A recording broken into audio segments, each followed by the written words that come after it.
Webinar सिरीजचा आहे, युपीएससीच्या live webinar सिरीजचा हा 4था session आहे. तो कसा आहे तर कशा संबंधी रिलेटेड, तो करंट अफेअर रिलेटेड आहे. चालू घडामोडी हा अतिशय महत्वाचा विषय. कोणत्याही स्पर्धा परीक्षेचा जर विचार केला आपण तर चालू घडामोडीचा रोल अतिशय महत्वाचा आहे.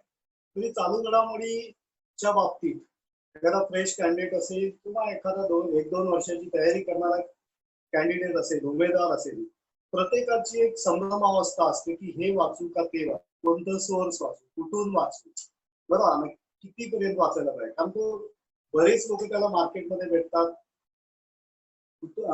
प्रत्येकाचे वेगळे व्ह्यूज असतात, प्रत्येक जण त्याला वेगळ्या पद्धतीने सांगत असतो. तर तेव्हा तो पूर्ण संभ्रमात जातो की आपण काय वाचलं पाहिजे.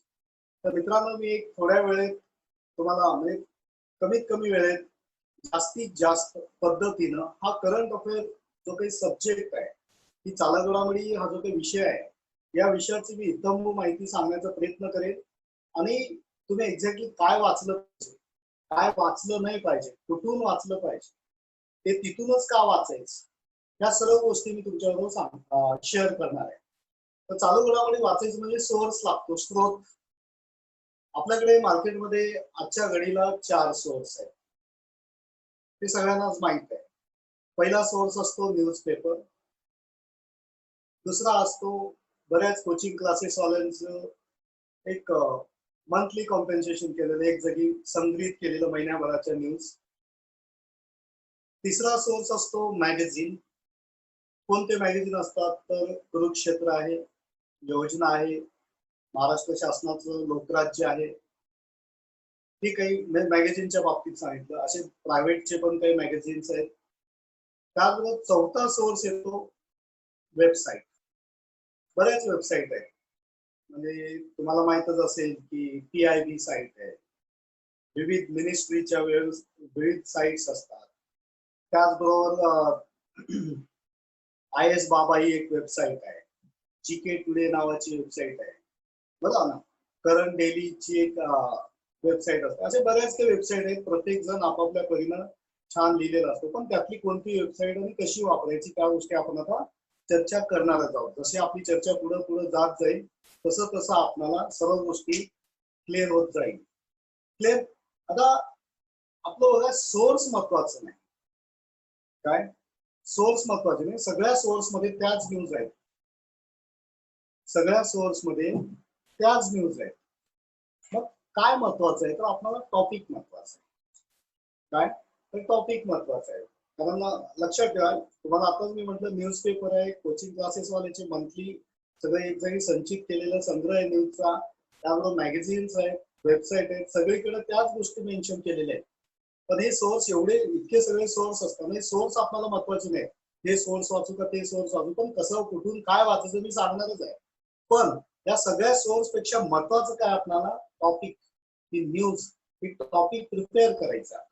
तर टॉपिक प्रिपेअर करताना त्या टॉपिक मधलं फॅक्ट्स, त्यातल्या बॅकग्राऊंड, त्याचं अनालिसिस, हे ज्या सोर्स मध्ये चांगलं मेन्शन केलं, ज्या स्त्रोतामध्ये या 3 गोष्टी म्हणजे 3-4 गोष्टी, त्या न्यूजची फॅक्ट्स, त्या न्यूजचं बॅकग्राऊंड, त्या न्यूजचं अनालिसिस, बरोबर ना, त्याचं पॉझिटिव्ह, निगेटिव्ह, बॅलन्स, अनबॅलन्स जे काय असतात, या सगळ्या गोष्टी ज्या सोर्स मध्ये चांगल्या पद्धतीने मेन्शन केलेला आहे, बरोबर, तोच आपल्यासाठी योग्य सोर्स असू शकतो. तर प्रत्येक सोर्स तुम्ही one by one me explanation देत जाईल. न्यूजपेपर वाचायचं तेच का वाचायचं, बरोबर, मॅगझिन वाचत तेच मॅगझिन का वाचायचं, वेबसाईट तीच वेबसाईट का बघायची, बरोबर ना. तर ह्या सगळ्या गोष्टी मी तुम्हाला थोडक्यात एक्सप्लेन करणार आहे. आणि हा जो काही चर्चासत्र आहे, ही जी काही गोष्ट मी बोलणार आहे, ती फक्त MPSCच्या मुलांसाठीच नाहीये.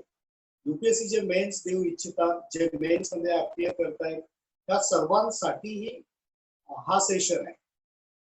सोर्स पेक्षा आपल्याला टॉपिक महत्वाचे आहेत, आणि त्या टॉपिक मधून आपल्याला जे 4 सोर्स मी म्हटलं, न्यूजपेपर, कोचिंग क्लासेसचे मंथली कॉम्पेन्सेशन जे केलेल्या गोष्टी, मॅगझिन आणि वेबसाईट, हे सोर्स आहेत. आणि आपला एम काय तर टॉपिक प्रिपेअर करणं आहे, सोर्स नाही. हे सोर्स मधून जे काही टॉपिक घेतो आपण,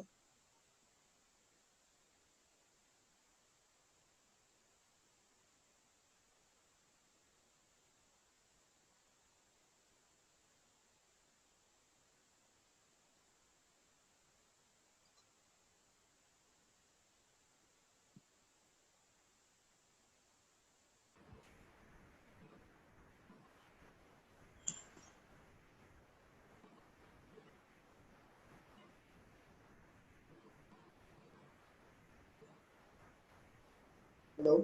सर क्लिअर स्टार्ट. बर, तर त्या टॉपिक मध्ये काय असलं पाहिजे, ती फॅक्ट्स व्यवस्थित मेन्शन केली पाहिजे, त्याच्यातला बॅकग्राऊंड असेल, अनालिसिस असेल, त्या अनालिसिस मध्ये पॉझिटिव्ह निगेटिव्ह या सर्व गोष्टी आलेल्या असतील. त्या टॉपिक जिथं चांगले मिळतील, ज्या सोर्स मधून चांगले मिळतील, तोच आपल्यासाठी योग्य सोर्स असेल. ठीक आहे, तर पहिलं आपण घेऊया न्यूजपेपर बद्दल थोडक्यात चर्चा करूया. न्यूजपेपर बरेच आहेत, पण न्यूजपेपर मधून न्यूज वाचल्यानं काय फायदा होतो? आणि न्यूजपेपर कसं एक ऑथेंटिक असतं, त्यात बरेच एक्सपर्ट लिहित असतात, त्यांचं त्या त्या क्षेत्रातलं छान रिसर्च असतं, त्याच्यामुळे त्या लेवलच्या मानसिकतेची लोक, त्या त्या क्षेत्रातली एक्सपर्ट लोक त्यांचा अनुभव एखाद्या लेखाच्या मार्फत छान पद्धतीने आपल्यासमोर प्रेझेंट करत असतात. म्हणून न्यूजपेपर वाचणं गरजेचं आहे. मग न्यूजपेपर कोणते वाचायचे? द हिंदू एक छान न्यूजपेपर आहे, त्याचबरोबर एक्सप्रेस, इंडियन एक्सप्रेस एक छान न्यूजपेपर आहे. दोन पैकी एक तुम्ही वाचू शकता. जर युपीएससीचा विचार केला तर प्रिलियमसाठी, मेनसाठी दोघांचा वापर होईल. पण एमपीएससीचा असेल, जे इंग्लिश मिडियम वाले द हिंदू वाचू शकतात किंवा इंडियन एक्सप्रेस वाचू शकतात. पण जे मराठी बॅकग्राऊंडची मुलं आहेत त्यांच्यासाठी लोकसत्ता द बेस्ट पेपर आहे, कारण चांगले एडिटोरियल असतात त्याच्यातून आणि एक्सपर्ट लोक लिहित असतात. लोकसत्ता जरी काही जागी कमी अवेलेबल असेल, जसं विदर्भ असेल, मराठवाड्याचा काही भाग असेल, तर त्या ठिकाणी सकाळसारखा पेपर चांगल्या पद्धतीनं लिहिलेला असतो, त्याच्यात पण छान एडिटोरियल असतात. किंवा लोकमत, म्हणजे लोकसत्ता, लोकमत किंवा सकाळ या तिन्ही पैकी एक पेपर तुम्ही वाचलं पाहिजे. ठीक आहे, म्हणजे काय त्याच्यातून काय होतंय की, आणि कोणतं, आणि हे जे काही वाचायचं आपल्याला, हिंदू असेल, एक्सप्रेस असेल, लोकसत्ता असेल, ज्या त्या मीडियम वाल्यांनी ह्या पेपर पैकी तुमचं रेफरन्स तुम्ही ठरवलं पाहिजे. ठीक आहे, तो पेपर वाचायचं किती, तर कमीत कमी वेळेत तो पेपर वाचला पाहिजे. आता पेपर वाचायला 2-3 तास लावत असतील तर ते पेपर रिडिंग नाहीये, ती न्यूज पेपर रिडिंग नाहीये, ती न्यूज कलेक्शनची प्रोसिजर नसेल. कमीत कमी 1 तासात तुमचं पेपर रीड होणं गरजेचं आहे. क्लिअर? त्या पेपर मध्ये बऱ्याच काही गोष्टी असतात. न्यूज पेपर रीड केल्यानं फायदा काय होतो? तर आज द हिंदू घेतलं तर हिंदू पेपर मध्ये फ्रायडेला बघा तुम्ही डिबेट असतात. त्या डिबेटमध्ये 3 टाईपचे एक्सपर्ट आपापले व्ह्यूज मेन्शन करत असतात. एका पहिला एक्सपर्ट पॉझिटिव्ह बोलत असतो त्या इश्यू बद्दल, त्या न्यूज बद्दल. दुसरा एखादा निगेटिव्ह आपले व्ह्यूज मांडत असतो. तिसरा जो असेल तो बॅलन्स लिहित असतो, दोन्हीला पॉझिटिव्ह निगेटिव्ह या दोघांचं सुवर्ण मध्य काढणार असतो. तो कोण असतो? एखादा ब्युरोक्रॅट्स लिहित असतो. गव्हर्नमेंट जे काय असतील, गव्हर्नमेंटची म्हणजे गव्हर्नमेंटचा ब्युरोक्रॅट्स असेल, चांगले हाय कमिशनची लोक जी असतील, त्या ती जे काही डिबेट असेल त्याच्यात तो तिसरा पॉईंट तो बॅलन्स लिहायचा प्रयत्न करत असतो. याच्यामुळे काय फायदा होतो की आपण प्रिपरेशन करतो, आपणाला अनुभव नाहीये, प्रत्येक सेक्टरची माहिती नाहीये. माहिती नसल्यापेक्षा नाहीच म्हणलं तर चालेल. एखादा ग्रॅज्युएट मुलगा, त्याला आरबीआय कसं काम करते कसं काय करणार, बरोबर ना? आरबीआय कसे पैसा मॅनेज करते देशभराचं कसं काय करणार? जेवढं त्या गव्हर्नरला जमतंय तेवढं एखाद्या ग्रॅज्युएट माणसाला करणार. आणि गव्हर्नरचं स्टेटमेंट काहीतरी असेल, गव्हर्नर काहीतरी आर्टिकल येत असेल, रघुराम राजन सारखी एक्सपर्ट लोक तिथे लिहित असेल लोकसत्तामध्ये किंवा हिंदूमध्ये, मग त्यांचा अनुभव आहे, त्यांचा अभ्यास आहे, त्या क्षेत्राशी रिलेटेड आहे, बरोबर, त्यांचं रिसर्च मोठं आहे. मग त्यांचं वाचणं म्हणजे आपल्याला डायरेक्ट तो देश, डायरेक्ट ती संस्था जी इन्स्टिट्यूट आहे पूर्णच्या पूर्ण आपल्या डोळ्यासमोर तरळते आणि फार वेगळ्या पद्धतीने एक ब्रॉड आस्पेक्ट डेव्हलप होतो, एक मॅच्युरिटी आपल्याला येते ते समजून घेण्यासाठी. म्हणून न्यूज पेपर मध्ये तो डिबेटचा पार्ट आहे, तो छान असणं गरजेचं. ते डिबेट आपण वाचले पाहिजे. 3 व्ह्यूज, 3 वेगळे वेगळे एक्सपर्ट लिहितात, त्याच्यातून आपला ब्रॉड सेन्स डेव्हलप होतो. क्लिअर? तर दुसरी गोष्ट आहे की न्यूज कोणत्या वाचल्या पाहिजे. पॉलिटिकल न्यूज आपण लिटरली वाचू नये. काय पॉलिटिकल ज्या न्यूज असतात ते मोस्टली आपण अवॉइड केलं पाहिजे, कारण त्यांचं काही रोल नसतो परीक्षेत. ते इश्यू महत्वाचे, न्यूज महत्वाचे, बरोबर? तर इश्यू काय महत्वाचे आहेत, न्यूज महत्वाचे. न्यूज बदलत जातात, एका इश्यूवर बरेच न्यूज होतात. आता कोरोना एक प्रकारचा इश्यू, पण कोरोना रिलेटेड डेली आपल्याला वेगळ्या न्यूज येतात. मग कोरोना जे बेस आहे, कोरोना एक्झॅक्टली काय आहे, पहिल्या दिवशी आपण थोडं वाचलं, दुसऱ्या दिवशी काय वाचलं, 15 दिवसात, महिन्यात, आता 2-2.5 महिने, बरोबर ना? आता 3-3 महिन्यापर्यंत पोहोचलो. आता कोरोना एक्झॅक्टली सगळंच कळालं त्याचं, बरोबर ना, तो कुठून आलाय, कसं आलंय, काय होतंय, त्याचे फायदे फायदे म्हणजे त्याच्यामुळे किती मोठं नुकसान होतंय, कोणत्या लेवलला होतंय, कोणत्या कोणत्या सेक्टर होतं इफेक्ट करतो, या सगळ्याच्या सगळ्या गोष्टी आजच्या डेटला आपल्याला समजत आहेत. म्हणजेच काय, इश्यू कळवून आहे. न्यूज डेली डेली बदलत जाते. आता कुठं काश्मीरमध्ये समजा दगडफेक होते, ती एक न्यूज आहे. बरोबर, काश्मीरमध्ये काहीतरी उग्रवादी काहीतरी होतात, ती एक न्यूज असते. म्हणजे तिथले काही टेररिस्ट अटॅक होतात, ती एक न्यूज असते. तर डेलीच्या काश्मीरला वेगवेगळ्या न्यूज आहेत, पण काश्मीरचा इश्यू एकच आहे. तिथल्या लोकांचे काही प्रॉब्लेम असतील, बरोबर, भारत सरकार आपली बाजू मांडत असेल किंवा इतर इंटरनॅशनल लेवलला काही गोष्टी असतील, तो एक इश्यू आहे. त्या इश्यू बेस डेलीच्या न्यूज घडतात. म्हणून तुम्हाला काय केलं पाहिजे, इश्यूच्या जवळ गेलं पाहिजे, त्याच्या बेसला गेलं पाहिजे, त्याचा बॅकग्राऊंड चेक केलं पाहिजे, बरोबर. तर ती गोष्ट, ती जी काही न्यूज आहे ना, ती आपल्याला जास्त चांगली क्लिअर. तर आता एडिटोरियल वाचल्याने तुम्हाला कळालंय की त्याच्यात काय होतंय, की कुठलं एडिटोरियल वाचल्यानं त्याच्यात कॉन्टेक्स्ट लिहिलेलं असतं. बरं, फायदा कसा होतो एखादा एडिटोरियल वाचल्यानं, काय फायदा होतो, त्या एका एडिटोरियल मध्ये, एखाद्या संपादकीयमध्ये कुठलाही इश्यू असू द्या, त्या इश्यू रिलेटेड तो जो संपादक आहे, जो लिहिणारा लेखक आहे, तो काय करतो, पहिले कॉन्टेक्स्ट लिहितो त्याचं, नंतर काय करतो, त्याचं बॅकग्राऊंड लिहितो, त्यानंतर त्या इश्यू रिलेटेड पॉझिटिव्ह गोष्टी सांगतो, आणि लास्टला काय करतो, त्याला क्रिटिसाइज करतो. काय बोललो मी, कॉन्टेक्स्ट, बॅकग्राऊंड, त्याच्यातल्या त्या रिलेटेड पॉझिटिव्ह गोष्टी, आणि लास्टला काय करतो, त्या इश्यूला काय करतो, त्या न्यूजला काय करतो, तो क्रिटिसाइज करतो.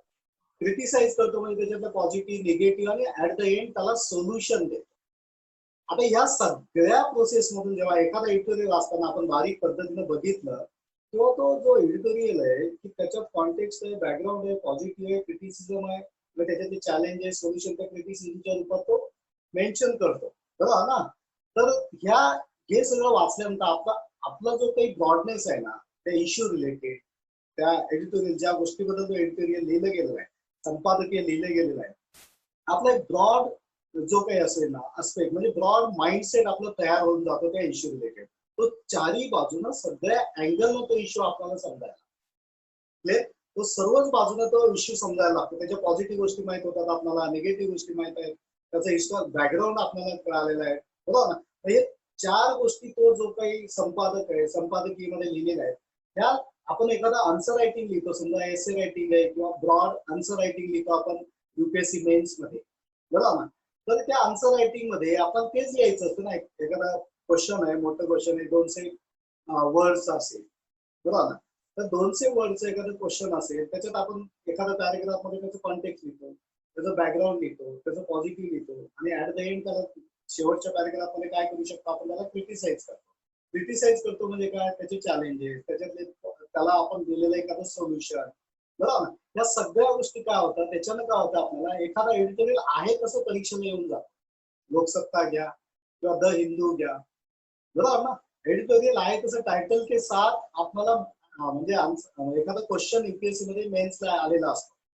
त्याचबरोबर तो तुम्हाला एक एसे मध्ये समजा 1200-1300 शब्द वर्ड्स मध्ये तुम्हाला एसे लिहायचे युपीएससीचं, बरोबर. तर त्या एसे मध्ये याचा किती मोठा फायदा होतो, तुम्ही तो एसे तुम्ही त्याचं पूर्ण एक स्ट्रक्चर बनवून घेता. म्हणजे स्ट्रक्चर आहे, म्हणजे आन्सर रायटिंगचे स्ट्रक्चर आहे, कॉन्टेक्स्ट, बॅकग्राऊंड, पॉझिटिव्ह, क्रिटिसिझम. या 3-4 टप्प्यातून तुम्हाला आन्सर आलं तर तुमचं आन्सर एकदम परिपूर्ण आहे, कन्सिडर केलं जातं. सगळ्या अँगलनं त्या गोष्टीला, बरोबर, त्या प्रश्नाला तुम्ही टॅकल केलेलं आहे असं ते समजून झालं, असं समजून घेतलं जातं. क्लिअर आहे ना. हे न्यूजपेपर वाचल्यानं कळालं का तुम्हाला काय होतं, चांगली लोक लिहितात आणि ऑथेंटिक असतो न्यूजपेपर, आणि एक्सपर्ट लिहितात, त्याच्यामुळे आपला एक माइंडसेट डेव्हलप होतो. म्हणून न्यूजपेपर वाचणं गरजेचं आहे माझ्या मते, आणि वाचलंच पाहिजे. दुसरा आपलं सोर्स आहे कोचिंग क्लासेस वाल्यांचे न्यूज, एक जागी आणणं, एक सेट मध्ये आणतात, ती लोक कंपेअर करतात आणि मंथली काय करतात, ते पब्लिश करतात, किंवा प्रायव्हेट असेल किंवा पब्लिकली ते पब्लिश करतात. तर मला एकच सांगायचंय, आता न्यूजपेपर हे मेन सोर्स झालं. आता कोचिंग क्लासेस वाल्यांचं जे काही मॅगझिन रूपात, म्हणजे कंपनीमध्ये येऊन जाते, एका संग्रहित पद्धतीने एखादं न्यूज महिन्याभराचं संचय केलेलं जे काही पब्लिक मध्ये पब्लिश करतात, त्याचं किती वाचलं पाहिजे. जे तुम्हाला आवडते त्याच्यातला तोच पार्ट वाचा.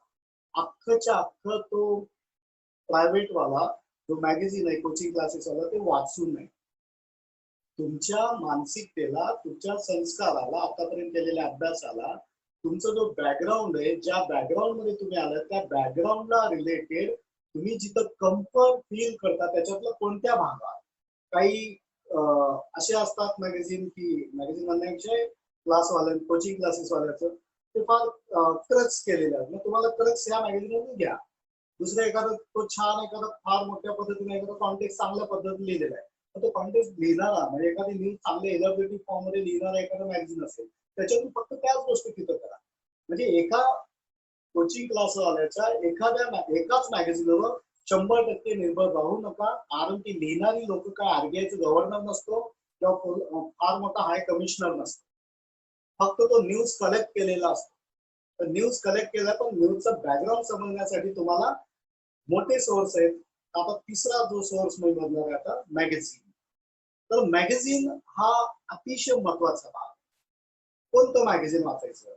तर ही परीक्षा कोण घेतोय? एमपीएससी युपीएससी तर गव्हर्नमेंट घेतो. मग गव्हर्नमेंट घेतो तर गव्हर्नमेंट काय एखादा डेटा एखादा प्रश्न सेट करायचा असेल तर त्याच्यातल्या काही फॅक्ट्स असतील कुठल्याही गोष्टी असतील बरोबर तो कुठून घेईल? प्रायव्हेट वाल्याच्या मॅगझिन मधून उचलेल प्रश्न तो फॅक्ट तो फॅक्च्युअल डेटा का स्वतःच्या पब्लिकेशन मधून उचलेल? साहजिक आहे गव्हर्नमेंटचं पब्लिकेशन असेल त्याच्यातून तो उचलेल ना. क्लिअर आहे ना. तर माझं स्पष्ट मत आहे तुम्ही गव्हर्नमेंटचे जे मॅगझिन आहेत ते वाचणं फार गरजेचं आहे. मग ते कोणते मॅगझिन आहेत? मी तर फक्त 3च मॅगझिनची नावं सांगणार. बघा एक योजना आहे. योजना इंग्लिशमध्ये पण आहे आणि मराठीमध्ये पण सगळ्या रिजनल लँग्वेज मध्ये पण आलंय आणि इंग्लिशमध्ये पण आलंय. तो एक प्लस पॉईंट आहे एमपीएससीच्या मुलांसाठी. म्हणजे चांगली माहिती तुम्हाला मराठी भाषेत. दुसरं आहे कुरुक्षेत्र. तिसरं आहे महाराष्ट्राचं म्हणजे महाराष्ट्र शासनाचं लोकराज्य. आता हेच मॅगझिन का वाचावं? कारण ही मॅगझिन मध्ये जे काही आर्टिकल असतात त्या आर्टिकल लिहिणारी जी लोक असतात फार एक्सपर्ट असतात.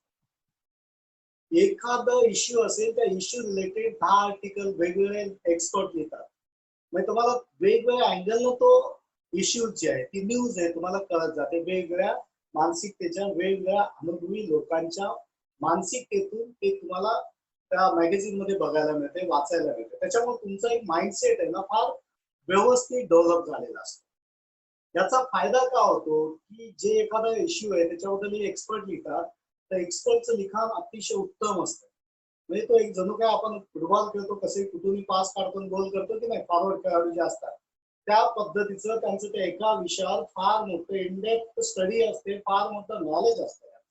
आणि ते एवढी स्टडी केलेली लोक तो त्या कमी जागेत फार कन्साईज फॉर्म मध्ये आपल्या समोर जो रीडर आहे जे आपला आर्टिकल वाचणार आहे त्याला समोर ठेवून ती पूर्ण कन्सेप्ट कमीत कमी शब्दात ती मांडलेली असते.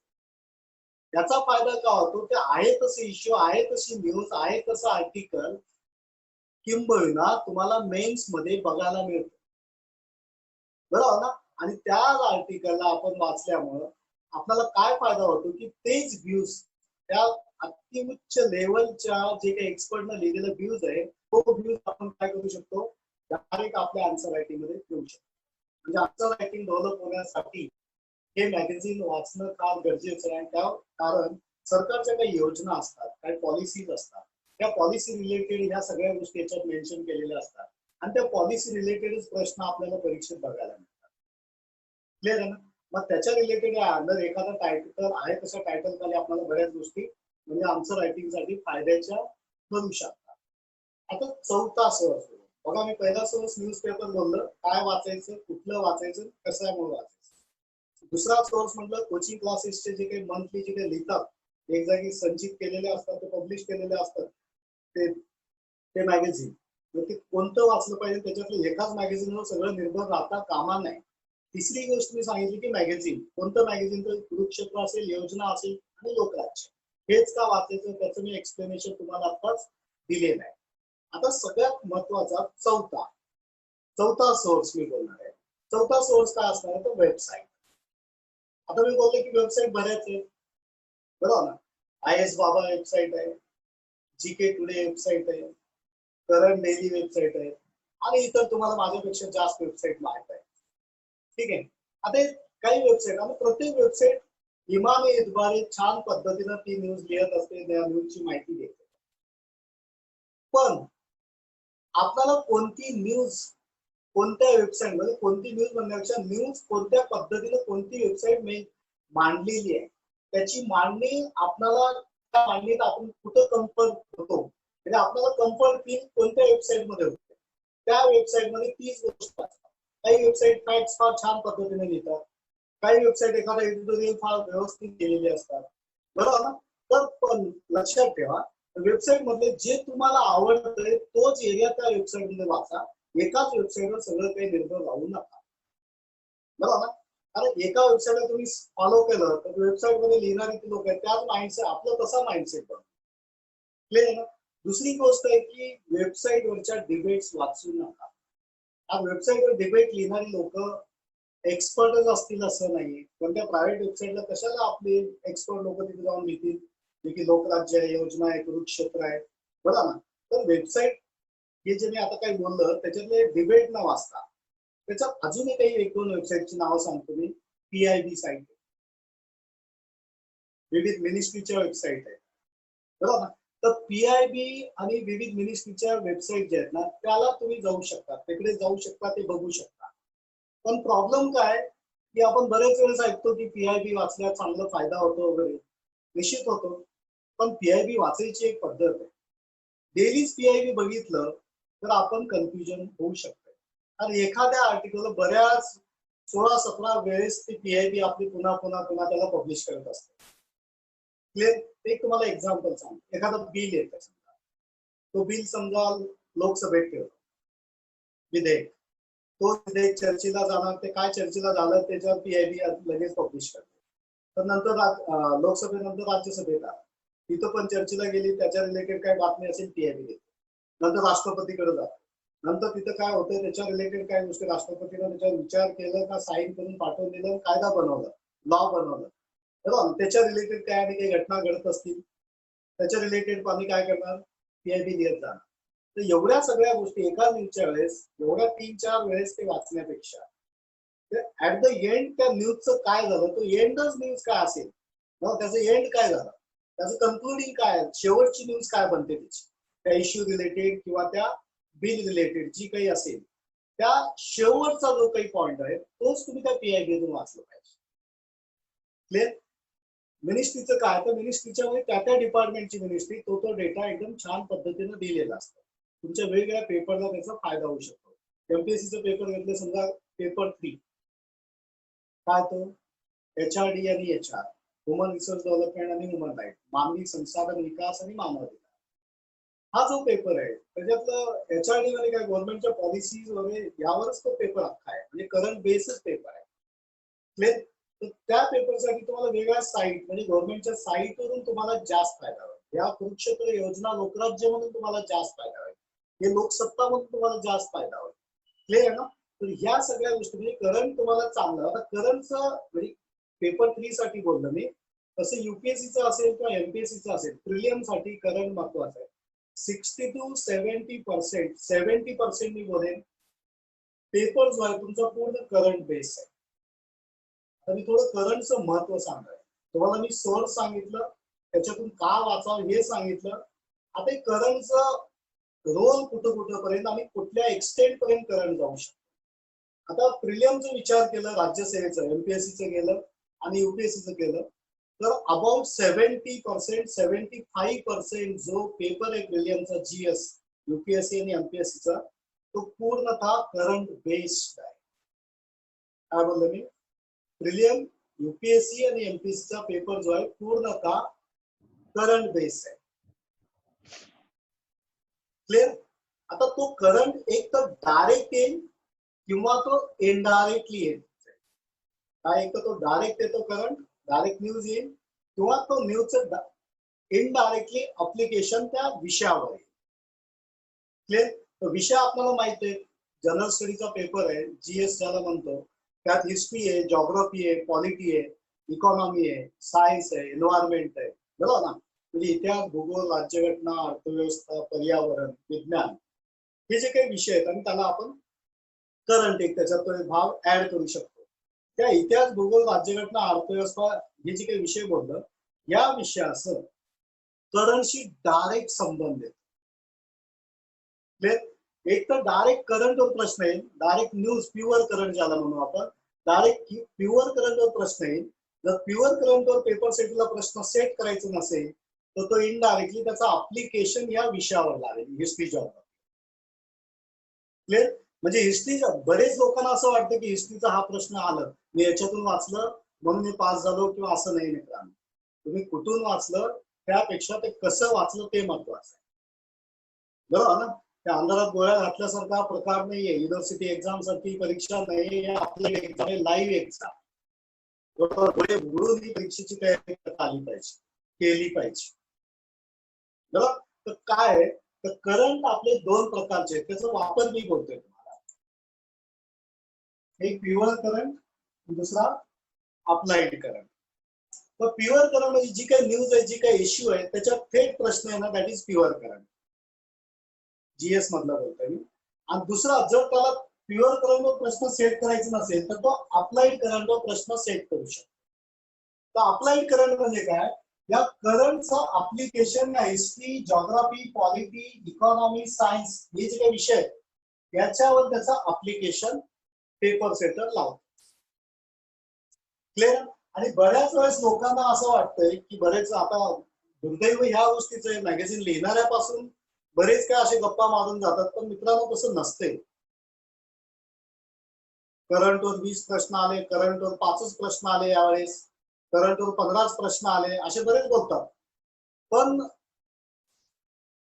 वाईट या गोष्टीचं वाटतंय की ही परीक्षाच काही लोकांना कळालेली नाही. हे पेपर सेट कसं होतंय त्यांना कळालेलं नाही. आणि त्याच्यामुळे एखादा न्यू कमर्स असेल तो पूर्णतः फसतो किंवा संभ्रमात जातो. असं नाहीये. मी काय बोललो ऑलरेडी तुम्हाला, जवळपास 70 ते 75% प्रश्नपत्रिका, किती, 70 ते 75% प्रश्नपत्रिका ही तुमची पूर्णतः करंटवर आहे. चालू घडामोडीवर हा पेपर असतो. कोणी आलं एखादा विषय शिकवलं म्हणजे आपण ही परीक्षा पास होतो असं नाही. त्या सगळ्या विषयाची बांधणी एका ठिकाणी आणून एकमेकाला इंटरलिंक करून देणं म्हणजे आपण स्पर्धा परीक्षेची तयारी करणं होय, किंवा करून घेणं होय. क्लिअर? समजा मी हिस्ट्री शिकवतो छान, तुम्हाला हिस्ट्री पाहिजे तरी तसं नाहीये. मी किती छान सांगितलं, हिस्ट्री पूर्ण पार जरी करून घेतलं तरी तुम्ही पास होणार आहे का? नाहीये. का? कारण हिस्ट्री मधला कोणता प्रश्न येणार आहे हे जोपर्यंत तुम्हाला कळणार नाही, किंवा जोपर्यंत मी तुम्हाला सांगू शकणार नाही, तोपर्यंत तुम्हाला हिस्ट्री मधला कॉन्फिडन्स येणार नाही एक्झाम हॉलमध्ये जाईपर्यंत. म्हणजे हिस्ट्री रिलेटेड बाहेरच्या काही घटना घडतात का, त्या घटनेचा वेध घेता आला पाहिजे. हिस्ट्रीच्या रिलेटेड काही न्यूज होत आहेत का बाहेर, ते तुम्हाला सांगता आलं पाहिजे, तुम्हाला ते वाचता आलं पाहिजे, ते तुम्हाला बघता आलं पाहिजे. तुम्हाला बघता येत नसेल, माझ्याकडे येत असेल तर मला ते दाखवता आलं पाहिजे. जर मी ते दाखवलं तर मी तुमच्यासाठी योग्य मेंटर आहे, किंवा ती परीक्षा पास होण्यासाठी मदत करणारा मार्गदर्शक ठरू शकतो. जर मी त्या गोष्टी सांगितलं ना, हिस्ट्री पाठच करून सांगायला लागलं तर नाही होत. क्लिअर आहे ना? क्लिअर बोललं? तर ह्या हिस्ट्रीच्या बाबतीत मी सांगितलं, प्रत्येक विषयाच्या बाबतीत एक तर प्युअर करंट डायरेक्ट न्यूजवर प्रश्न येईल, किंवा त्याचं अप्लिकेशन आहे. जवळपास 70 ते 75% प्रश्नपत्रिका प्रिलियमची, एमपीएससीची असेल किंवा युपीएससीची असेल, पूर्ण करंट बेस आहे. एक तर प्युअर करंटवर प्रश्न येईल, किंवा त्याचं अप्लिकेशन त्या सब्जेक्टला आहे. क्लिअर झालं? आता बऱ्याच लोकांचा प्रश्न असतो की अप्लिकेशन तुम्हाला कळत नसेल तर मी तुम्हाला एक्झाम्पल देईनच आहे.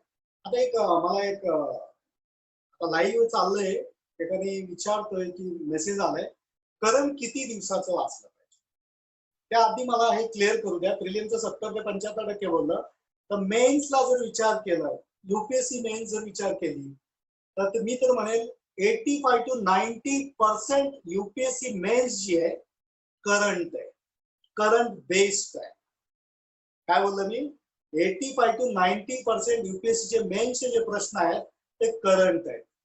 म्हणजे युपीएससीचा मेन्सचा जो करंट आहे तो प्रिलियम पेक्षा पण जास्त डिटेल करावा लागेल. मी बोलता बोलता एक पॉइंट बोललो होतो न्यूजपेपरला की युपीएससीचं किंवा कुठल्याही प्रिलियमची तयारी करताना एखादा न्यूजपेपर मोर दॅन सफिशियंट आहे, पण मेन साठी 2 न्यूजपेपर लागतात.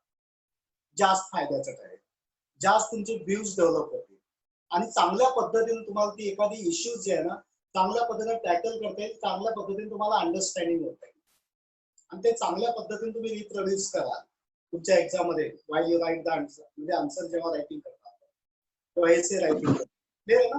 तर आता दुसरी गोष्ट आहे की मेनच्या बाबतीत तेच झालं, मी बोललो तुम्हाला. आता प्रश्न जो आलेला आहे मध्येच एखाद्याने मेसेज टाकलं, करंट किती दिवसाच्या आधीचं, परीक्षेच्या अगोदर किती दिवसाचं करंट वाचलं पाहिजे. बघा करंट हार्डली, माझं तर असं मत आहे 1 वर्षाच्या आत, 1 वर्ष ते 8 महिने परीक्षेच्या अगोदर. आता समजा परीक्षा जी आहे त्याच्या अगोदर 1 वर्षाच्या आतलं तुम्ही करंट वाचलं पाहिजे. त्याच्यानं का होतंय तुम्हाला जास्त फायदा होईल, कारण तेवढ्या सगळ्या गोष्टी पेपर सेटरच्या डोक्यात राहतात, डोक्यात राहतात म्हणजे ते इश्यूज ते सतत सतत न्यूज मध्ये राहतात. आता कोरोनाच घ्या ना, किती दिवसापासून चाललंय, अजून किती दिवस चालणार आहे माहिती आहे का. क्लिअर आहे ना. तर एखादी न्यूज बऱ्याच काळ चालते, बरोबर, इश्यूज बराच काळ चालतो, बराच काळ न्यूज मध्ये राहतो.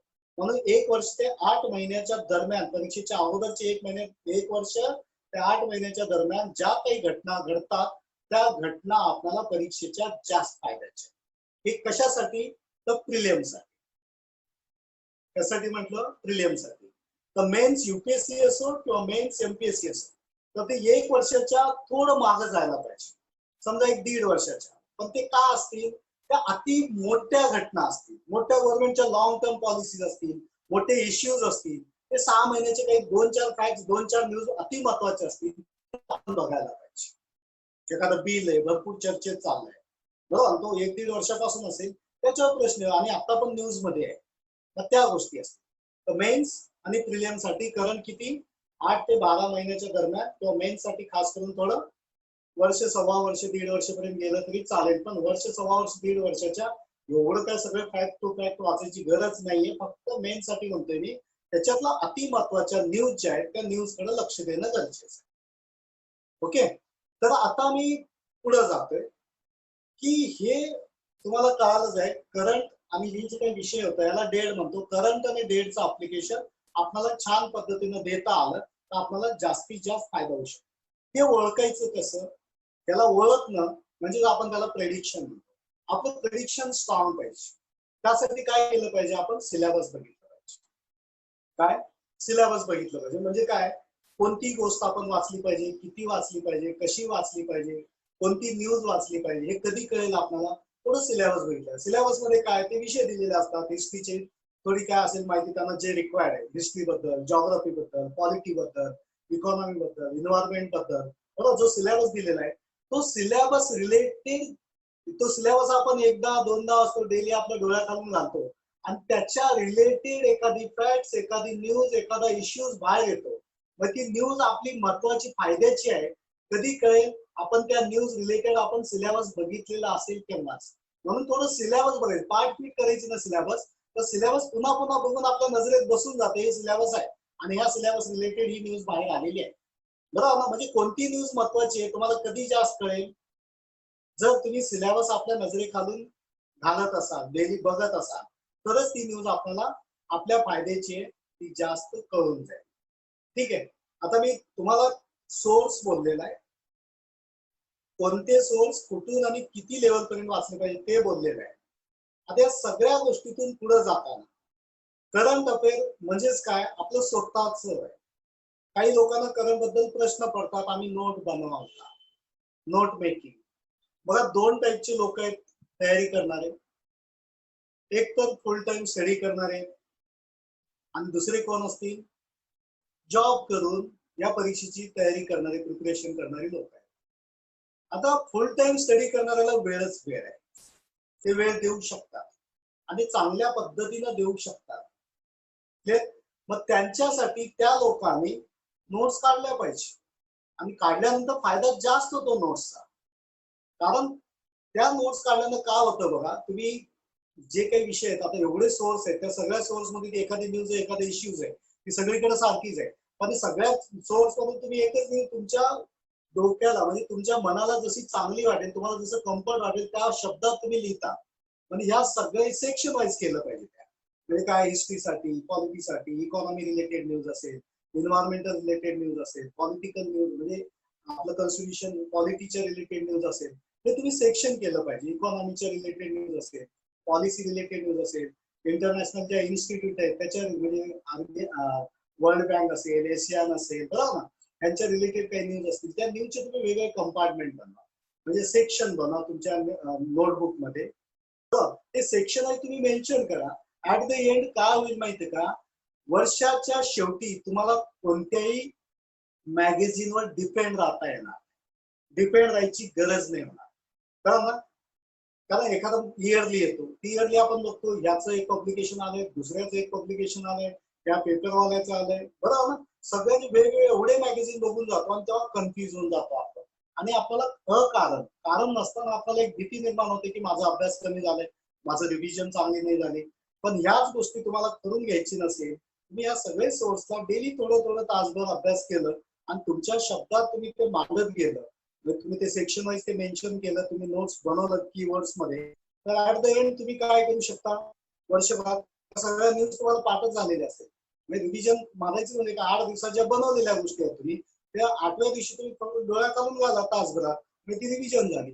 दुसऱ्या 8 दिवसाच्या काही न्यूज बनतील, बरोबर, जे काही वाचन केलेलं असेल करंट रिलेटेड ते तुम्ही लिहिलेलं असेल, त्याच्या शेवटच्या दिवशी तुम्ही त्याला काय करू शकता, वाचू शकता, म्हणजे त्याची रिव्हिजन झाली. मग पहिल्याची पण त्याबरोबर पहिल्या 8 दिवसाची पण रिव्हिजन त्याच्याबरोबर होऊन जाईल. म्हणजे रिव्हिजन किती होऊन जातील बघा, आणि किती किती अर्धा तासात त्या रिवाईज होणार आहेत त्या गोष्टी. म्हणजे ऍट द एंड वर्षाच्या शेवटी तुमचा एवढासा म्हणजे एवढं कन्साईज फॉर्म मध्ये तुमच्या नोट झालेल्या असतील, हार्डली 200-300 पानात, म्हणजे हँड रिटन 200 पानात, आणि त्याच्यात जगभराच्या सगळ्या गोष्टी समावलेल्या तुमच्या शब्दात. तिथे 100 लाईन मधली गोष्ट तुम्ही 10 लाईन मध्ये लिहिलेली असतात, ते पण हँड रिटन, बरोबर ना. कारण तुम्हाला त्या परीक्षेला काय रिक्वायर्ड आहे, तुम्हाला कसं जमतंय, ती न्यूज कशी तुम्ही त्या न्यूजचं कसं आकलन झालेलं आहे त्या पद्धतीने तुम्ही शॉर्ट फॉर्म मध्ये ते लिहिलेले असतात, बरोबर ना, कोडिफाईड केलेले असतात. त्याच्यामुळे तुम्हाला काय होतं, त्याचा जास्त फायदा होतो. आणि ऍट द एंड काय होतं, रिव्हिजन मारून तुम्ही पेपरला जाऊ शकता. रिव्हिजन का मारू शकता, कारण तुम्ही फार कमी जागेत ते लिहिलेलं आहे. एखादा मोठा इयरली कोणतं बुक बघितलं, 500 पानं 400 पानं एवढे मोठे मोठे असतात. तुम्ही कसं काय ते एखाद्या सेक्शनला 400-500 पानं तुम्ही day before the exam revise करणार आहे का? नाही. पण आपण हँड रिटन 100-150-200 पानात जे लिहिलेलं आहे ते आपण रिवाइज करू शकतो का? आणि एकदा नाही, त्याला 10 वेळेस रिवाइज केलेला, फक्त नजरेखालून घालायचं आहे. 1-1.5-2 तासात आपण ते रिवाइज करू शकतो. त्याचा फायदा होतो. म्हणजे जॉब न करणाऱ्या लोकांसाठी, जे फुल टाइम स्टडी करतायत, त्यांनी त्यांच्या पद्धतीनं न्यूज नोट्स बनवल्या पाहिजे, नोट मेकिंग बनली पाहिजे. आणि सेल्फ म्हणजे स्वतः जो काही न्यूज नोट बनवतो तो लवकर पुढे जातो आणि त्याचे व्ह्यूज डेव्हलप होतात. तो बऱ्याच काही डिटेल गोष्टी तो शॉर्ट मध्ये त्याला जसं समजेल त्या पद्धतीने तो कमी शब्दात तो मांडलेला असतो. त्याचा फायदा त्याला आन्सर रायटिंग मध्ये वगैरे होतो आणि ते अख्खीच्या अख्खी न्यूज त्याच्या डोक्यात बसलेली आहे. सेकंड, जे जॉब करून ह्या परीक्षेची तयारी करतात त्यांच्यासाठी काय बघा, सोर्स तर मी ऑलरेडी बोललेला आहे. काय, न्यूजपेपर आहे, मॅगझिन आहे, क्लासवाल्याचं कंपेलिंग केलेलं काही पार्ट असेल, आणि वेबसाईट आहे. आता मित्रांनो, आपण एक वेगळ्याच जगात आहोत. कोणतं जग आहे? डिजिटल. तुमच्या मोबाईलमध्ये न्यूजपेपर आहे, तुमच्या मोबाईलमध्ये वेबसाईट आहे, तुमच्या मोबाईलमध्ये मॅगझिन आहे. म्हणजे ज्या काही गोष्टी आहेत सगळ्या गोष्टी तुमच्या मोबाईलमध्ये आहेत. आपण कुठेतरी, आपण समजा एखाद्या ठिकाण, आपल्या घरापासून आपल्या जॉबचं ठिकाण आहे समजा 1 तासाच्या अंतरावर किंवा 1.5 तासाच्या अंतरावर. मग 1 तासभर आपलं जे काही तुम्ही काय कानात टाकता, काय त्याला हेडफोन जे म्हणतो आपण, इयरफोन, ते टाकायचं आणि आपलं ऐकत जायचं ती एखादी न्यूज पूर्ण. जाताना 1 तास, येताना 1 तास, झालं की तुम्हाला पुन्हा पुन्हा त्याच गोष्टी आपण त्या टेक्नॉलॉजीचा वापर करायचा. म्हणजे तुम्हाला करंट जो आहे ना, आपल्या जॉबला जाताना आणि येतानाच्या वेळेतच होऊन जाऊ शकतो. पण हे कसं पाहिजे, रेग्युलर पाहिजे, डेली आपण ते केलं पाहिजे. डेली आपण त्याला ही कन्सिस्टन्सी मेंटेन केली पाहिजे. तुम्हाला वेळ नाही ना लिहायला वाचायला, मग या पद्धतीने जा. क्लिअर आहे ना? हे मी नोट्स बनवले तुम्ही वाचत गेले कधीच फायद्याचे होणार नाही. तुम्ही तुमच्या पद्धतीनं जे केलेलं आहे ते तुम्हाला जास्त फायद्याचं. येते काय काय गोष्टी बोलतोय मी, तर म्हणजे जॉब करणाऱ्या लोकांसाठी, आणि जॉब करणारे लोक पास होतात, चांगल्या मार्क्सनी पास होतात, त्यांचा रेशो उलटा जास्त आहे. का? त्याची कारण तिथं ते जे काही ज्या सेक्टरमध्ये काम करतात त्या कामातून त्यांची मॅच्युरिटी येते, त्यांना त्यांचं स्वतःच भविष्य दिसतं त्याच्यामध्ये, त्यामुळं तो ऑटोमॅटिकली का होतो, एनर्जेटिक होऊन काम करतो आणि त्याला भीती वाटते, जर मी युपीएससी किंवा एमपीएससी ची परीक्षा पास नाही झाला तर आयुष्यभर मला हे जे काही 10-20 हजारचं 30 हजारचं प्रायव्हेट जॉब आहे याच जॉब मध्ये आयुष्य काढावं लागेल. आणि ते जॉब करताना त्याला काय गोष्टीला फेस करावं लागतं तो अनुभव करत असतो डेलीचा, आणि ते अनुभव त्याला काय करतो, इन्स्पायर करतो, भाई तू जास्तीत जास्त अभ्यास कर, तू वेगळ्या पद्धतीने जा, तुला ह्या प्रायव्हेट मध्ये राहून काही आयुष्य जगता येणार नाही किंवा फार मोठी लाईफ जगू शकणार नाही, तू फार मोठं सामाजिक कार्य करणार नाही किंवा तुझं स्वतःचं अस्तित्व सिद्ध करू शकणार नाही. हे त्याला पुन्हा पुन्हा ते कामाची जागा दाखवत असते. त्यामुळं काय होतं, तो प्रचंड ताकदीनं फार मोठी मुसंडी मारून या स्पर्धा परीक्षेला वेळेत वेळ काढत असतो, जास्तीत जास्त वेळ तो युटिलाइज करत असतो. जाताना येताना किंवा तिथे जॉबच्या ठिकाणी थोडं स्पेस मिळालं तिथं पण तो अभ्यास करतो, घरी आला लवकर आवडतो, पटापट आवरून घेतो, लगेच तिथं पण 1-2-3 तास जे काय मिळेल त्याचा तो व्यवस्थित वापर करतो. हे जे फुल टाइम अभ्यास करणारे लोक आहेत त्यांना वाटतं की 24 तास आपलेच आहेत, पण 24 तास आपले आहेत, पण 24 तासातले किती 10-15 तास तर तुम्ही असेच वाया घालता. मग तुमचे 24 तास नाहीतच ना, तुमचे हार्डली किती आहेत, त्या जॉब जो करणार आहे त्याच्यावरच तुमचे 2 तास आहे. म्हणून प्रत्येक विद्यार्थ्याने लक्षात ठेवा, उमेदवारांनी लक्षात ठेवा, वेळ सगळ्यांना सारखीच दिलेली असते, फक्त त्या वेळेचा वापर कसं करायचं प्रत्येकाचं वेगळं वेगळं व्ह्यूज, प्रत्येकाची मानसिकता ठरत असते. ती मानसिकता कशावर ठरते, ज्या ठिकाणी आपण काम करतो, जे काही भोगतो, जे काही अनुभव, त्या अनुभवातून तुमची मानसिकता डेव्हलप होत असते. तर मला ओव्हरऑल कन्क्लुडिंग करायचं इथं वाटतंय की तुम्हाला करंट अफेअर वाचताना काय तर नोट कोणी बनवले पाहिजे, कोणी नाही बनवले पाहिजे, आणि नोट न बनवल्यानंतर पास होणार नाही असं कधीच होणार नाही. बिना नोट बनवता तुम्ही तुमच्या मोबाईलचा वगैरे व्यवस्थित वापर करून बरोबर तुम्ही ह्या सगळ्या गोष्टी टॅकल करू शकता. तर मी कमीत कमी वेळेत तुमच्याबरोबर जास्तीत जास्त शेअर करायचा प्रयत्न केलेला आहे. फक्त मला एकच पुन्हा एकदा सांगायचं आहे, कोणत्याही मॅगझिनचा किंवा कोणत्याही वेबसाईटचा, कोणत्याही एका पर्टिक्युलर क्लासच्या नोट्सचा बरोबर ना 100% फॉलो करू नका. त्याच्यातल्या ज्या गोष्टी चांगल्या आहेत त्याच गोष्टी तुम्ही घ्या. त्या सगळ्याच गोष्टी तुमच्या स्वभावाशी निगडीत असतील असं कधीच होऊ शकत नाही. क्लिअर आहे ना? तर करंट अफेअर कसं करायचं बोललंय की आपल्याला न्यूजपेपर घ्यायचे, त्याच्यातले द हिंदू, एक्सप्रेस, लोकसत्ता. मराठी मीडियमचे असेल तर लोकसत्ता बेस्ट आहे, किंवा तुमचं महाराष्ट्र टाइम्स पण आहे, मुंबई सारख्या ठिकाणी दोन्ही पेपर आहे.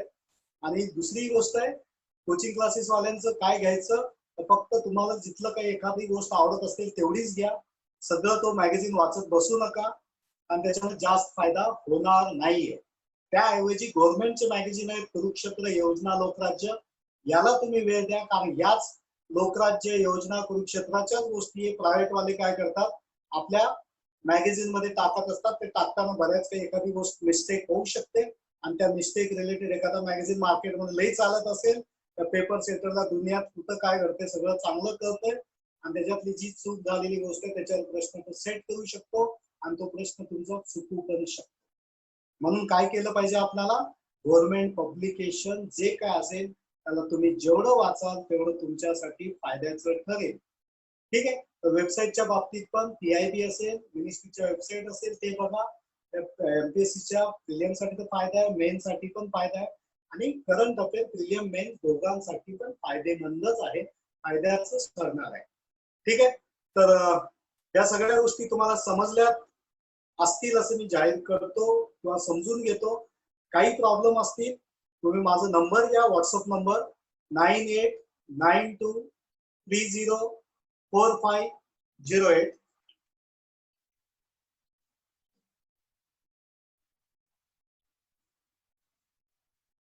9892304508 या व्हॉट्सअपवर तुम्ही प्रश्न विचारू शकता. अजून काही तुमचे डाऊट्स असतील त्याच्यावर तुम्हाला उत्तर देईल. आपली विजेताचं युट्यूब चॅनल आहे, विजेता IAS अकॅडमी, त्याच्यावर पण तुम्ही बघू शकता. फेसबुक पेज आहे विजेता अकॅडमी MPSC UPSC, त्यावर जाऊ शकता. आपली वेबसाईट आहे विजेताअकॅडमी.com, त्याच्यावर तुम्ही बघू शकता. बऱ्याच गोष्टी तुम्हाला बघायला मिळतील. ठीक आहे, तर इथपर्यंत मी तुम्हाला बोललेलं आहे. काही डाऊट असेल तर तुम्ही मला बिनधास्त विचारू शकता. सगळ्या गोष्टी सॉल्व्ह करायचा मी प्रयत्न करेन. बघा, हे जे मी करंट आणि डेट जे बोललो, 2016-17 UPSCचा पेपर बघा. त्या पेपरमध्ये जो एस्से आला तो वुमन एम्पॉवरमेंट, वुमन एम्पॉवरमेंटचा जो काही एस्से आहे, मी 23 जूनला मुलाकडून बनवून घेतलं होतं. म्हणजे वुमन रिलेटेड एखादा एस्से किंवा सोशल इश्यूज मध्ये एखादा प्रश्न एक बोललो होतो मी. आन्सर रायटिंग म्हणजे मोठा प्रश्न येईल म्हटलं होतं, पण टायटल सुद्धा बदललं नव्हतं. वुमन एम्पॉवरमेंट आहे तशा टायटल खाली एस्से आला होता UPSC. मी त्याचं अति मार्केटिंग केलं नाही किंवा मी बोललो पण नाही, गरज नाही वाटली. क्लिअर. तर हे काय करतंय, ह्याचा अर्थ काय की मी 100% तो पेपरच प्रेडिक्ट केले, समजून घ्या. तो अख्खाच्या अख्खा एस्से UPSCचा प्रेडिक्ट केलेला माणूस आहे. तुमच्या प्रूफसाठी मी त्या सगळ्या गोष्टी देऊ शकतो. 23 जूनला मी ते करून घेतलं होतं त्या वर्षी. आणि बरोबर जी मेन्स आली त्या मेन्स मध्ये आहे तसं टायटल सुद्धा बदललं नव्हतं, तो एस्से आला होता. त्याच्यावर तुम्ही जजमेंट घेऊ शकता की करंट किती महत्वाचं आहे, त्याचा अप्लिकेशन किती स्ट्रॉंग पाहिजे, आणि तो अप्लिकेशन किती स्ट्रॉंग आपण प्रयत्न केल्यानंतर देऊ शकतो. जर मी ते प्रेडिक्ट करू शकतो तर तुम्ही पण प्रेडिक्ट करू शकता. आणि 80% प्रश्नपत्रिका आपण प्रेडिक्ट करू शकतोय करंट डेटचं अप्लिकेशन देऊन. करंट जी न्यूज आहे त्याचं अप्लिकेशन त्या त्या एरियात आपण देऊ शकतो. आता मी वेळेअभावी तुम्हाला सांगितलं पण नाही. एक मेसेज येतोय कसं आहे ते दाखवा, बरोबर ना. मी मागं एका सेमिनार मध्ये बोललो होतो की एखादी न्यूज असते, त्या न्यूजचं सगळीकडे अप्लिकेशन. त्या न्यूजचे दोन part, pure current, applied current. Pure current direct news, applied current म्हणजे त्या न्यूजचं अप्लिकेशन त्या त्या विषयाला. ठीक आहे मित्रांनो, काही तुमचे प्रॉब्लेम असतील त्याला भेटू शकता, बोलू शकता. वेबिनार सिरीजचा 4था सेशन आहे करंट अफेअरचा. त्याच्या पुढचा सेशन पॉलिटीचा असेल. आदरणीय आकाश सर तो सेशन तुमच्या समोर घेऊन येतील. अतिशय सुंदर पद्धतीनं पॉलिटी हा विषय काय, या विषयाची इत्तम माहिती आकाश सर तुम्हाला देतील. ठीक आहे, करंट तुम्हाला कळालं असेल. आता एवढेच एका लेक्चर मध्ये कळणार मी का, कळेल कसं कोणती न्यूज मॅच्युअर आहे कोणती नाहीये हे कसं ओळखायचं, हे सतत त्याला फॉलोअप लागतंय. आणि तो फॉलोअप ऍज अ डायरेक्टर म्हणून प्रत्येक विद्यार्थ्याला मी भेटतो, त्याला सांगतो, त्याला विचारतो, बरोबर ना, तुला काय प्रॉब्लेम आहे, नोट्स कशा बनवतो ते बघतो, नोट्स बनवताना काय प्रॉब्लेम येतात, कोणता रेफरन्स असतो ते काय प्रॉब्लेम ते चेक करतो, बरोबर ना. बेसिक कोणत्या असतो तो बेसिकचे प्रॉब्लेम सॉल्व्ह करत असतो. म्हणजे प्रत्येक गोष्टी त्या मुलाचं मी फॉलोअप घेत असतो. त्याच्यामुळे काय होतो, त्या मुलाचा कॉन्फिडन्स वाढतो. त्याला वाटतं की अरे सर सांगतायत बरोबर चाललोय आपण. आणि हे सगळ्या गोष्टी गेल्या 10 वर्षाचे क्वेश्चन पेपर बघा, मी जे काय बोललोय ना, गेल्या 10 वर्षाचे UPSCच्या MPSCचे क्वेश्चन पेपर बघा. त्या क्वेश्चन पेपर मध्ये ह्याच फॉर्मॅट मध्ये सगळे पेपर तुम्हाला बघायला मिळतील. करंट डेट याचं अप्लिकेशन, आणि डे बाय डे जेव्हा स्पर्धा वाढते हा अप्लिकेशन स्ट्रॉंग होत जाईल. म्हणून PSI STI ची पण कट ऑफ बघा, 2014, 15, 16चं 40-45 मार्क्सचं कट ऑफ आहे. आउट ऑफ 100 40, 41, 45 पर्यंत चाललंय कट ऑफ. म्हणजेच का अख्ख्या महाराष्ट्रात कोणाला 50% घेता येत नाही का, म्हणजे 50%च्या पुढे कट ऑफ जात नाही का, नाही जात का, कारण तुम्ही किती वाचलं. आता साधं मी इतिहासाचे बरेच वेळेस मुलांना बोलतो की medieval India, ancient India, modern India, त्याच्यात एवढे फॅक्ट्स आहेत, एवढे फॅक्ट्स किती तुम्ही रट्टे मारलं पार जरी केलं तरी म्हणजे एक्झाम हॉलमध्ये गेला कॉन्फिडन्स लूजच राहतो का, कोणती फॅक्ट्स येणारे माहित नसते. पण तेच जर आपण करंटला टच करत गेलं तर आपण एक्झाम हॉलमध्ये एकदम बिंदास जाऊ शकतो, कॉन्फिडेंटली जाऊ शकतो. क्लिअर आहे ना. तर ह्या सगळ्या गोष्टी कशा होऊ शकतात, तर प्रॉपर आपल्या ज्या काही न्यूज आहेत या न्यूजचं अप्लिकेशन या विषयाला दिल्यामुळं, म्हणजे हे जे काही हिस्ट्री जॉग्राफी येणार अप्लिकेशन दिल्यानंतर त्याचा फायदा होतो. आणि ह्या न्यूज कशा ओळखायच्या, कोणत्या न्यूजचे इन्फ्लुअन्स किती आहे, बरोबर, त्याचं रिजनल इन्फ्लुअन्स किती आहे, नॅशनल इन्फ्लुअन्स किती आहे, इंटरनॅशनल इन्फ्लुअन्स किती आहे, त्यावरून त्या न्यूजचं इथं प्रेडिक्शन करता येतं. त्या न्यूजचं अप्लिकेशन इथं देता येतं. काय, कोणत्याही न्यूजचं अप्लिकेशन देता येत नाही. मग त्यासाठी काय करावं लागतं, सतत आपल्याला सानिध्यात राहावं लागते. कोणाच्या, आपल्या मार्गदर्शकाच्या. मार्गदर्शक जर तुम्हाला मार्गदर्शन द्यायला तयार आहे तर आपण घेणं गरजेचं आहे. काही ठिकाणी मार्गदर्शक अवेलेबल नसतात तरी मुलं मेहनत करून पास होतात. क्लिअर आहे ना. जर विजेता अकॅडमी ती गोष्ट नाही, विजेता अकॅडमी त्या गोष्टीचा वनवा नाहीये. प्रत्येक विद्यार्थ्याला 8 दिवसात मी भेटतो, बोलतो, त्याचा फॉलोअप येतो. या सगळ्या गोष्टीचा मला असं वाटतं की तुम्ही फायदा करून घ्यावं. क्लिअर. आता कोरोनामुळे आपण सगळं ऑनलाईन आलेले आहोत. त्या ऑनलाईनमुळे आपण बॅच पण कशी पूर्ण ऑनलाईन तुम्हाला देत आहे. अत्यल्प फीस मध्ये एखाद्या गरीब मजुराच्या मुलाला आपण कन्सिडर करून केंद्रबिंदू मानून या बॅचेस आपण सेट करतोय. त्यात 80-85 टेस्ट घेणार आहे एमपीएससीच्या. क्लास 1, क्लास 2, क्लास 3 या सर्व गोष्टी आपण त्याच्यात घेतोय. दुसरी गोष्ट म्हणजे टेस्ट तर आहे, सर्व विषयाच्या पीडीएफ नोट्स देणार आहे आपण तुम्हाला आणि रेग्युलर डेलीचे लेक्चर वेगळे असणार आहेत ऑनलाईन. आणि त्याचबरोबर 8 दिवसात माझं डाऊट सॉल्व्हिंग सेशन प्रत्येक विद्यार्थ्याला 1 to 1 मी भेटणार आहे. मग या सगळ्या गोष्टी जणू काही ऑफलाईन सारखंच तुम्हाला या सर्व गोष्टी तुम्हाला एका प्लॅटफॉर्मवर मिळणार आहेत विजेता अकॅडमीच्या. तर मी होप करतो तुमच्याकडून या गोष्टीचा तुम्ही जास्तीत जास्त फायदा करा. आणि ही जी काही ऑनलाईनची आमची जी काही सिरीज चालणार आहे पुढच्या आता पॉलिटीचा घेऊन ते जास्तीत जास्त लोकांना पण तुम्ही सांगावं. आज 18 तारीख आहे, 20 तारखेला पॉलिटीचा सेशन येणार आहे. तुम्ही त्याचं सर्वांनी फायदा करून घ्यावा. धन्यवाद.